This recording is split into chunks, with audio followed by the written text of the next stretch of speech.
Perkenalkan, nama saya Salwa Salsabila, NIM 2202056058.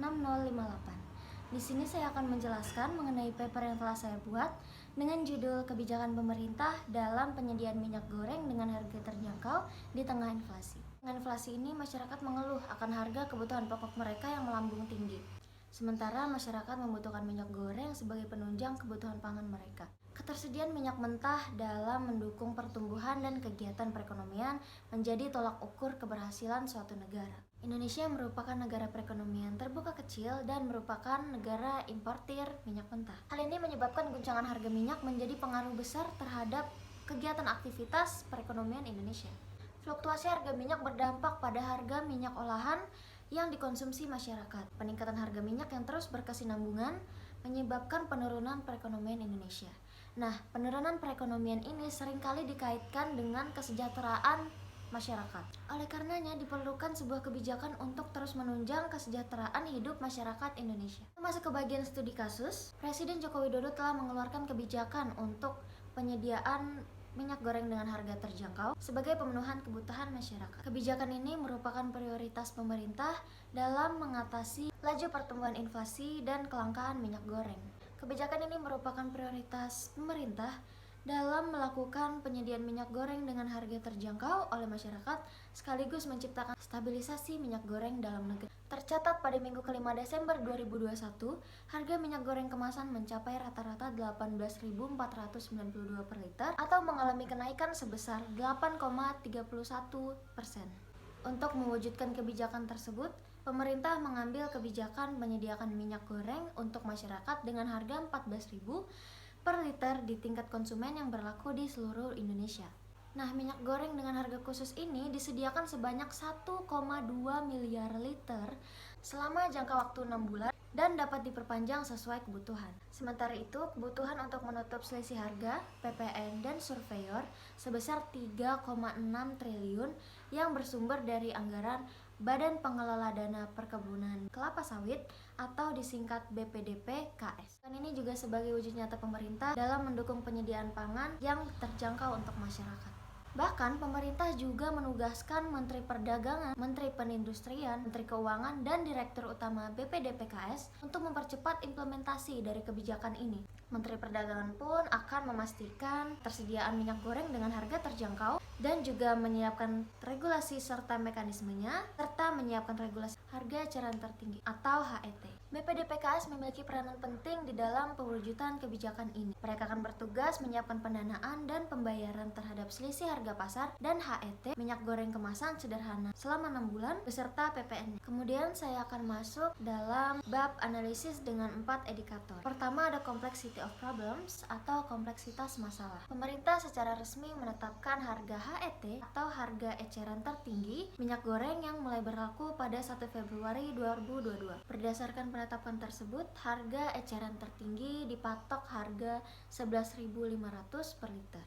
Untuk kemasan sederhana dipatok harga 13.500 per liter, sementara untuk kemasan premium dihargai 14.000 per liter. Meski begitu, nyatanya kelangkaan masih terjadi karena adanya pihak-pihak yang memborong atau menimbun minyak-minyak dan harga terjangkau tersebut, yang menjadikan kebijakan ini tidak sesuai target pasar. Sementara itu, pengamat ekonomi sekaligus Direktur Center of Economic and Law Studies atau CELIOS, yaitu Bima Yudhistira, menyebutkan bahwa permasalahan kelangkaan minyak goreng terletak pada kebijakan subsidi yang melalui perusahaan minyak goreng.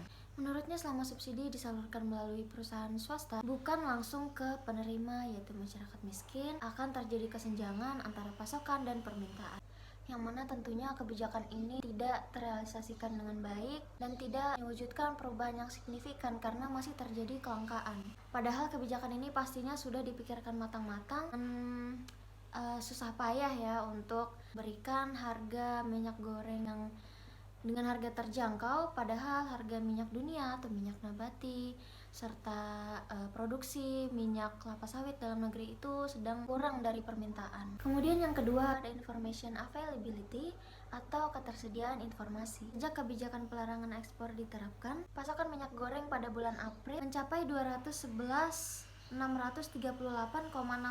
ton per bulan atau melebihi kebutuhan bulanan nasional yaitu sebesar 194,634 ton per bulan. Kebijakan tersebut juga berdampak pada penurunan harga minyak goreng per liter. Nah, mungkin kembali saya jelaskan lagi, untuk mengatasi kelangkaan yang terjadi pada bagian complexity tadi, pemerintah pun mengeluarkan kebijakan larangan ekspor sementara agar kebijakan ini terrealisasi dengan baik. Seperti yang sudah saya sebutkan pun, bahwa kebutuhan nasional sudah terpenuhi, bahkan lebih ya dari perhitungan atau pasokan minyak yang telah disediakan. Kemudian yang ketiga ada ideological environment atau lingkungan ideologis. Nah, lingkungan masyarakat di tengah kelangkaan minyak ini cukup miris. Dengan kebijakan harga terjangkau ini, masyarakat diberikan beberapa aturan agar kelangkaan tidak kembali terjadi. Yang pertama adalah agar harga minyak goreng tetap terjangkau, bukan hanya untuk keperluan domestik rumah tangga, tetapi juga untuk keperluan bisnis atau UKM untuk menunjang perekonomian Indonesia. Yang kedua, agar pemerintah konsisten menetapkan HET atau harga eceran tertinggi dan memberikan sanksi tegas bagi pelaku usaha yang melanggarnya. Hal yang ketiga, untuk mengurangi dampak plastik, pemerintah juga menggunakan kemasan yang ramah lingkungan atau plastik SNI. Yang keempat, dalam penggunaan kemasan, minyak goreng kemasan ini harus mengutamakan aspek perlindungan konsumen seperti adanya informasi kadaluarsa, informasi kehalalan dan kandungan gizinya, sebagaimana mandat UU nomor 8 tahun 1999. Dan yang keempat ada maturity decision maker atau pembuatan keputusan. Sebuah kebijakan yang dikeluarkan pastinya sudah melewati banyak pertimbangan agar terrealisasikan dengan baik. BPDPKS bertugas menyiapkan pendanaan dan pembayaran terhadap selisih harga pasar dengan HET minyak goreng kemasan sederhana selama 6 bulan beserta PPN-nya. Nah, dia juga melakukan perjanjian kerjasama atau PKS dengan produsen penyalur minyak goreng sesuai dengan daftar Kementerian Perdagangan. Demikianlah paper berjudul Kebijakan Pemerintah dalam Penyediaan Minyak Goreng dengan Harga Terjangkau di Tengah Inflasi. Saya buat dengan sumber-sumber yang ada. Atas perhatian Anda semuanya, saya ucapkan terima kasih. Wassalamualaikum warahmatullahi wabarakatuh.